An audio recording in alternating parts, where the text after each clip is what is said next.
It's time for the last college football playoff ranking projection video of the season before the final video that we'll do most likely on Saturday night after the games go final. We will give you those final projections. But before that, again, before conference championship games, we've got projections for you. I do apologize I didn't get a takeaways video done yesterday. Life has just kind of happened, and so I'm a little bit behind this week. But let's jump into it. And the hardest part about these rankings this week, and it's been this way for the last couple of weeks, it's trying to figure out who those final teams are going to be, because like 5 teams towards the bottom all lost again. Like nobody wants to say in the rankings. Everyone gets ranked and then they lose. And so trying to figure out those teams is pretty tough. And also, I don't have a good read on what this committee, like what's their view on these group of 5 teams. That's been another area where I've struggled to kind of figure out, like, what are we doing here? So again, I don't know. I don't feel great about this, but I will say, I mean, my projections have been pretty close with these teams at the bottom. Maybe didn't get the order exactly right, but I'm projecting this for this week. So maybe they finally put North Texas and James Madison in there. Again, I don't know for sure. We'll see. They just have been very reluctant to rank both of those teams. They haven't had any problems ranking Tulane. They had South Florida ranked earlier in the year. But North Texas, James Madison, they do not want to rank them for whatever reason. I think they have to this week. I mean, we're talking about 1-loss teams. If you've made it to 11-1, I think even, if we're comparing that to Power 4 teams that are 8-4, I can't put an 8-4 team. I can't see them putting an 8-4 team over an 11-1 team. I just can't see that. So I think North Texas and James Madison get ranked this week. I don't think Georgia Tech drops out of the rankings. They actually played Georgia pretty tough. It wasn't a blowout. They were somewhat competitive in that game. So I think they probably still stay ranked. And then these final 2 teams, that's where I'm struggling. I'm going Iowa, Tennessee. Iowa lost a lot of close games. The committee has seemed to like these 2 teams. I also think Missouri could be an option. So I think it's probably Iowa 24 and then either Tennessee or Missouri at 25. If we're going recency bias, if we're going by that last game, I do think that it maybe goes to Missouri. But then again, maybe they want Tennessee in there to have, well, I guess either way you're going to have another SEC team ranked. Maybe they don't want to rank Vanderbilt. It seems like they're hesitant to rank Vanderbilt very high. So maybe they take Tennessee out so that Vanderbilt does not have that top 25 win. I don't know what they're going to do with that final spot. I just don't really see many options for 8-4 teams. I think the ones that stand out to me is Iowa, Tennessee, and Missouri. I think it's going to be 2 of those 3 teams. And again, that's assuming they go with North Texas and James Madison this week. I don't think they're going to rank Navy with 2 losses, but who knows? This committee, again, has been kind of weird with the group of 5 teams, much different than what we've seen in the past. I feel like in the past, North Texas and James Madison would have already been ranked, but they've been very hesitant to rank those 2 teams. So let's move on now to the next 5 teams. We got, I think Tulane bumps up to 20. I think Arizona probably jumps Tulane. I mean, they did get a really nice win over Arizona State. I think we've seen Tulane the last couple of weeks. Teams jump them. Power 4 teams jump them. They've pretty much stayed in the same spot. So I think Arizona did enough. I think they'll jump ahead of Tulane. Michigan, I don't really see them dropping much. They just lost the number 1 team in the country.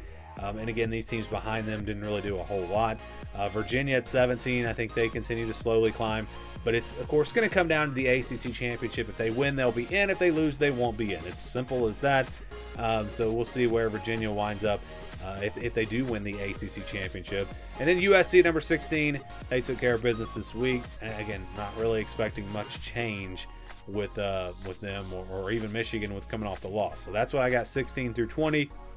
Moving on to 11 through 15. I do think Utah will fall again. I think Vanderbilt and Texas both jump Utah this week. Miami jumped them last week. I think, again, Vanderbilt coming off of a really nice win over Tennessee, and Texas coming off a really nice win on the road, or not on the road, really nice win over a top 3 Texas A&M team. Of course, they were ranked that last week. They won't be this week, but still, those are really good wins. Utah struggling again. I think Vanderbilt, Texas jump ahead of Utah this week. And then there's Miami at 12. That's the line. I think if you're behind Miami, you do not have a chance to get in unless it's like Virginia and you can win your conference championship.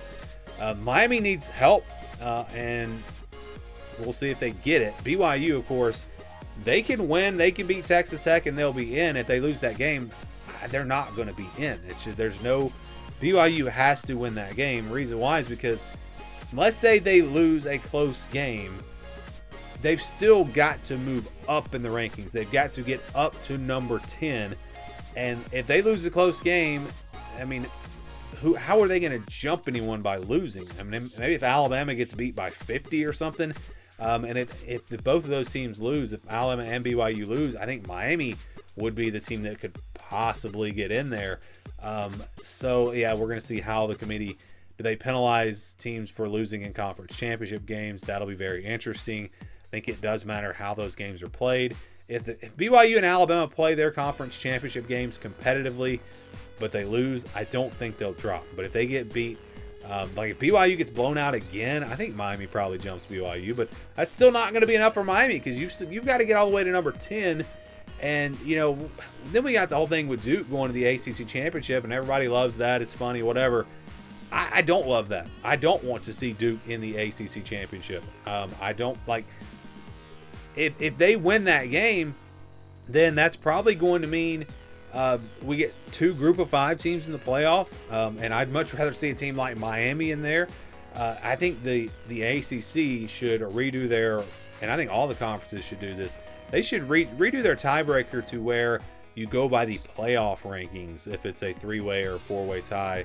You know, if you don't have head-to-head. Of course, head-to-head should matter, but if you don't have that, that's going to allow these conferences the best shot at getting a team in the playoff. If we're talking about, you know, the ACC or the Big 12, obviously the SEC and Big 10 doesn't really matter. But, I mean, just imagine Miami, Virginia in the ACC championship. Winner gets to the college football playoff. That would be such a better matchup. And that's what the ACC should do with their tiebreaker. But they don't, so we'll see. All right, let's move on to the top 10. I think really the only question here is how far does Texas A&M fall? I originally had them at 7, Ole Miss at 6, but with Lane Kiffin leaving, you have to wonder, does the committee, you know, how do they view Ole Miss? I think they probably keep Texas A&M ahead of them because of that. But it would not be surprised at all if we're just going by resumes, Ole Miss should be ahead of Texas A&M. Texas A&M really hasn't had any great wins this year. Ole Miss has that win over Oklahoma. So I think the correct thing would be Ole Miss at 6, Texas A&M at 7, but based off of kind of the Lane Kiffin stuff, I think that more than likely we see A&M at 6, Ole Miss at 7. Doesn't really matter. It's just going to matter for the potential matchup in the college football playoff. Although maybe it does matter because if you're at number 6, you're going to get a Group of 5 or ACC team in the first round. If you're at number 7, you're going to be playing, you know, possibly Alabama or Notre Dame if Alabama wins the SEC championship. So actually that does matter a lot. You want to be at 6 for sure. So we'll see what the committee does there. Oklahoma, with the struggle game against LSU, is there a chance Notre Dame jumps ahead of them? Notre Dame didn't really play a quality opponent, so I don't think that's going to happen. Alabama, close win against Auburn. No real reason for them to jump Notre Dame. So I think those teams probably stay in that same order. And then the top 5, everyone just moves up. Ohio State, Indiana at 1 and 2, Georgia up to 3, Texas Tech at 4, Oregon at 5. Texas Tech continues to dominate. I don't think there's really any chance that Oregon jumps ahead of them, although Oregon did get a pretty good win over Washington. So that'll be something to watch for. But I think Texas Tech is there at 4, and if they win the Big 12 championship, I think they'd be at 4 anyways.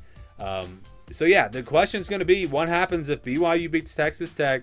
What happens if Georgia blows out Alabama? Like, do we see possibly Georgia, or do we see Alabama possibly dropping out?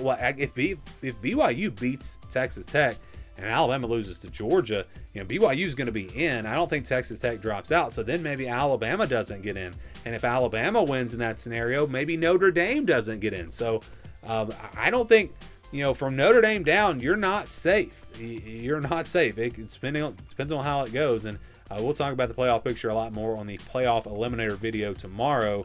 So watch for that. But again, this is how I'm projecting the rankings to look this week heading into conference championship weekend.